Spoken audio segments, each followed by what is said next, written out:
Hello दोस्तों, आप सभी का स्वागत है अपने यूट्यूब पीजी के नॉलेज में। तो चलिए हम ज़्यादा बात नहीं करेंगे और आपका टाइम भी वेस्ट नहीं करेंगे। हम सीधे आज क्वेश्चन को सॉल्व करेंगे और बहुत फास्टली क्वेश्चन को सॉल्व करेंगे, क्योंकि इसका फर्स्ट पार्ट हमने कुछ दिनों पहले ही यानी कि एक दो दिन पहले सारे क्वेश्चन को कराया हुआ है। और अगर आप सभी लोग वो वीडियो नहीं देखे हो तो जाके पहले उस क्वेश्चन को सॉल्व कर लो, तब जाके इस पे आओ। बट इसे भी आप सभी लोग अभी भी देख सकते हो, समझ में आएगा। तो चलिए हम लोग क्वेश्चन देख लेते हैं। तो सबसे पहला क्वेश्चन है, संविधान सभा में उद्देश्य प्रस्ताव प्रस्तुत किया गया। तो जो संविधान सभा में उद्देश्य प्रस्ताव प्रस्तुत किया गया ना, उद्देश्य प्रस्ताव, इस टॉपिक को याद रखिएगा। उद्देश्य प्रस्ताव यह प्रस्तुत किया गया, कब किया गया? 9 दिसंबर 1946 को, 26 जनवरी 1947 को, या 18 दिसंबर 1946 को, या 15 अगस्त 1946 को। तो भारतीय संविधान में उद्देश्य प्रस्ताव 18 दिसंबर 1946 को प्रस्तुत किया गया, पेश किया गया। तो इसका सी ऑप्शन एकदम सही है। उद्देश्य प्रस्ताव 18 दिसंबर 1946 को प्रस्ताव में डाला गया। और अगला क्वेश्चन है, संविधान सभा के प्रथम अध्यक्ष कौन थे? तो जो संविधान सभा के प्रथम अध्यक्ष कौन थे? राजेंद्र प्रसाद, या सच्चिदानंद सिन्हा, या भीमराव अंबेडकर, या पंडित जवाहरलाल नेहरू। तो संविधान सभा के प्रथम अध्यक्ष थे सच्चिदानंद सिन्हा। कौन थे? तो सच्चिदानंद सिन्हा थे। इसका बी ऑप्शन एकदम सही है। और अगला क्वेश्चन है, निम्नलिखित में से क्या भारत का नागरिक बनने के लिए आवश्यक नहीं है? तो ऑप्शन अकॉर्डिंग बताना है कि कौन सा है जो कि नागरिक बनने के लिए आवश्यक नहीं है। अनुवांशक्रम, या जन्म, या अधिगृहित संपत्ति, या देशीयकरण। तो इसका ये है, अधिगृहित संपत्ति के वजह से आप नागरिकता नहीं ले सकते हो, यह आवश्यक नहीं है। इसका सी ऑप्शन एकदम सही है। और अगला क्वेश्चन है, लोकसभा का अध्यक्ष अपना त्याग पत्र किसे संबोधित करता है? तो अभी तक तो हमने देखा कि राष्ट्रपति, राज्यपाल, महान्यायवादी, सर्वोच्च न्यायालय, ये सभी लोग अपना त्याग पत्र किसे देते हैं और उनकी नियुक्ति कौन करवाता है। तो अब देख लेते हैं, लोकसभा जो है वह अध्यक्ष अपना त्याग पत्र किसको सौंपता है? राष्ट्रपति को, प्रधानमंत्री को, या उपराष्ट्रपति को, या उपाध्यक्ष भारत के। तो इसका सही हो जाएगा उपाध्यक्ष। जो भारत के उपाध्यक्ष होते हैं ना, उन्हें लोकसभा का अध्यक्ष अपना त्याग पत्र सौंपेगा, संबोधित करेगा। तो इसका डी ऑप्शन एकदम सही है, उपाध्यक्ष भारत के। और अगला क्वेश्चन है, किस राज्य में द्विसदनीय व्यवस्थापिका नहीं है? बिहार में, उत्तर प्रदेश में, पंजाब में, या कर्नाटक में। तो पंजाब राज्य में द्विसदनीय व्यवस्थापिका नहीं है, पंजाब में। इसका सी ऑप्शन एकदम सही है, पंजाब।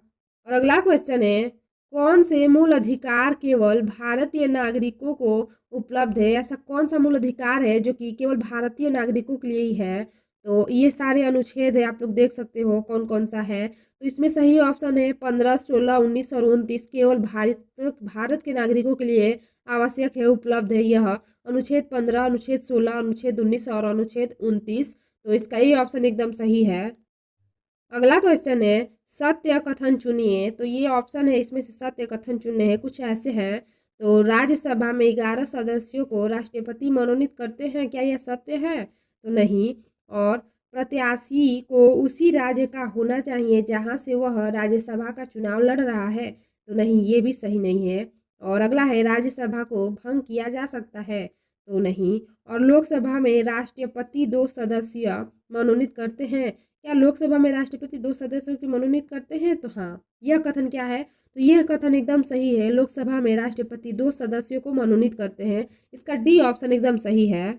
और अगला क्वेश्चन है, इसमें भी सत्य कथन कथन को ही चुनना है। सत्य कथन क्या है? तो वित्त आयोग संवैधानिक निकाय है, या वित्त आयोग को संसद नियुक्त करती है, या वित्त आयोग में 5 सदस्य होते हैं, या हर 6 वर्ष बाद वित्त आयोग अपनी रिपोर्ट पेश करती है। तो नहीं, इसका सही है, वित्त आयोग संवैधानिक निकाय है। क्या है? तो वित्त आयोग जो है ना वह संवैधानिक निकाय है। इसका भी ये ऑप्शन एकदम सही है। अगला क्वेश्चन है, राज्यसभा में गणपूरित हेतु कितनी सदस्यों की आवश्यकता होती है?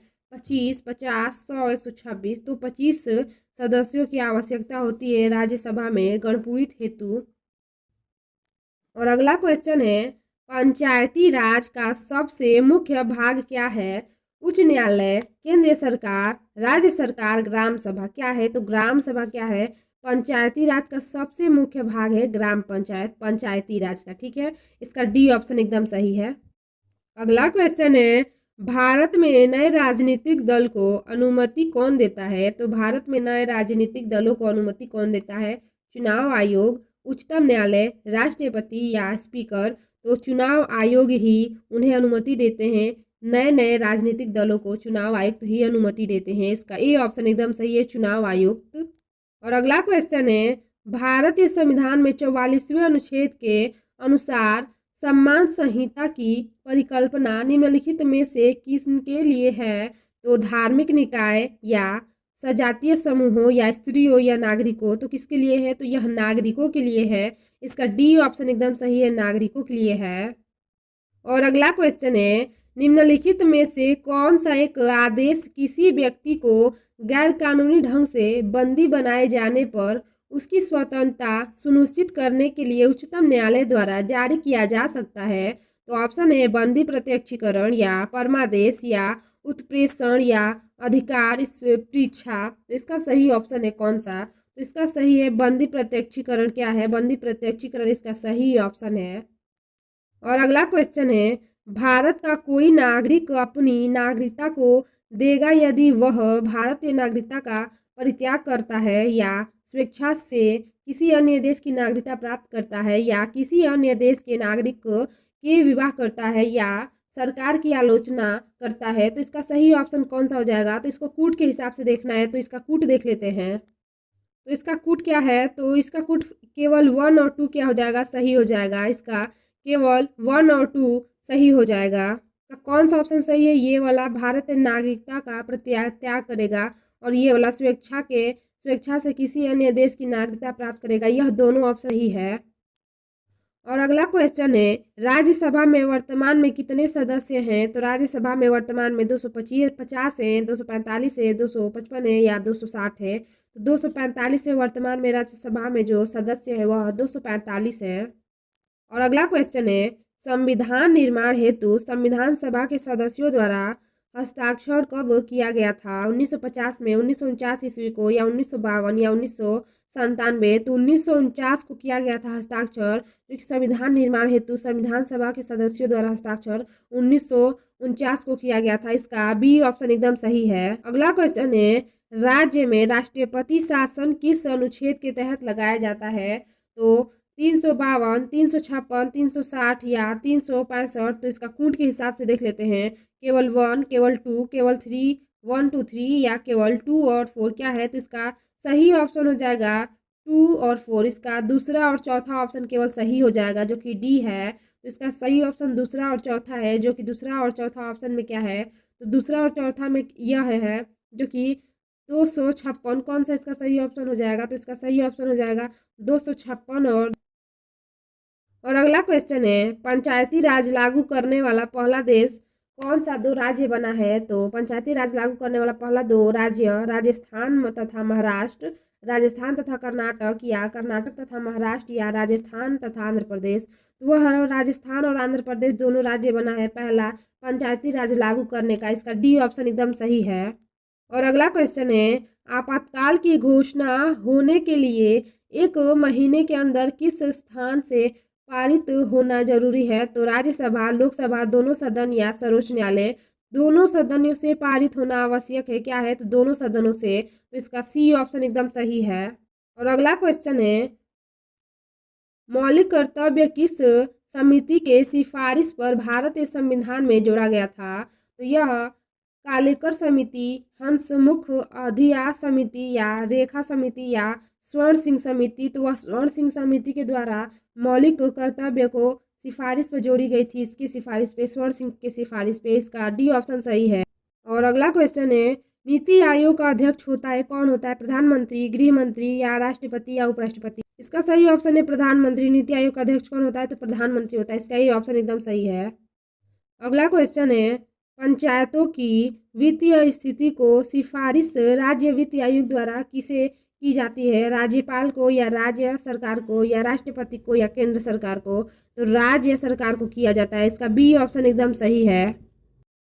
अगला क्वेश्चन है, किस संगठन के सदस्यों को किस आधार पर एकत्रित होने की अधिकार से वंचित किया जा सकता है? तो राष्ट्र की एकता एवं संप्रभुता या आर्थिक आधार पर या शिक्षा के आधार पर या हड़ताल के आधार पर, तो वह राष्ट्र की एकता व संप्रभुता के आधार पर उन्हें वंचित किया जा सकता है। इसका ये ऑप्शन एकदम सही है।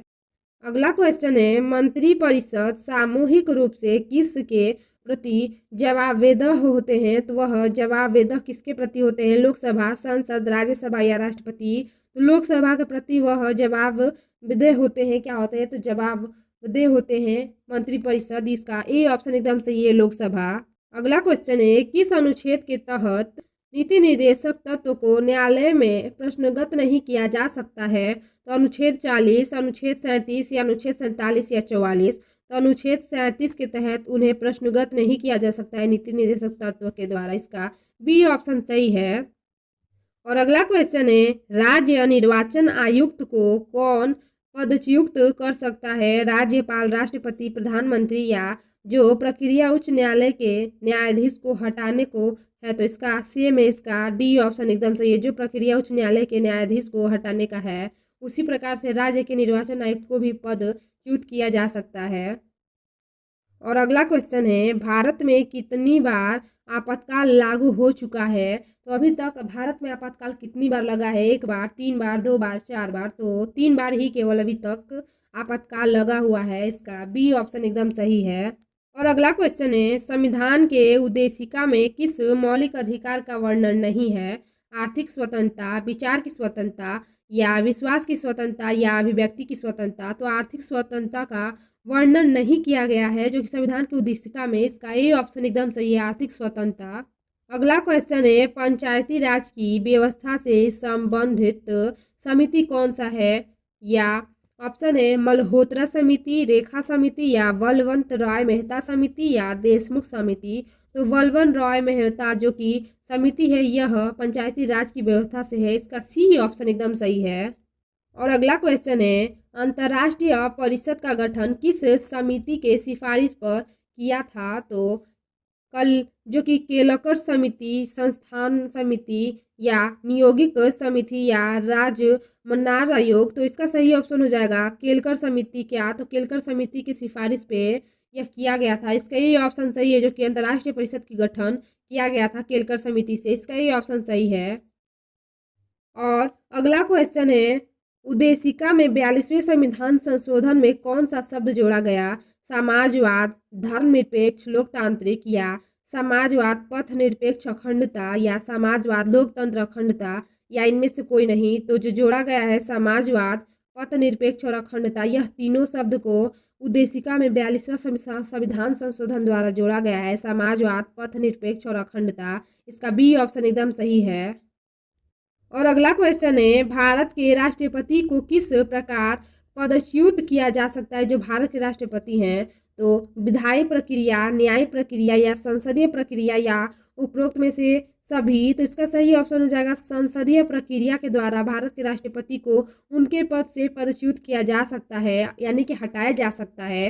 तो इसका सी ऑप्शन एकदम सही है। सो फ्रेंड, हम आज के सेक्शन में केवल इतना ही क्वेश्चन रहने देते हैं, फिर मिलेंगे नेक्स्ट पार्ट में। इसका अगले पार्ट को लेकर आएंगे। और इसका फर्स्ट पार्ट अगर अभी तक आप सभी लोग नहीं देखे हो तो जाके उसे भी देख सकते हो। तो चलिए हम आज का वीडियो यहीं एंड करते हैं। और अभी तक आप सभी लोग हमारे चैनल को सब्सक्राइब नहीं किए हो तो कर लो और बेल आइकन को भी प्रेस कर लो, ताकि आने वाला वीडियो का नोटिफिकेशन आपके पास सबसे पहले जाए। तो चलिए आज के लिए इतना ही। Thank you so much. जय हिंद, जय भारत।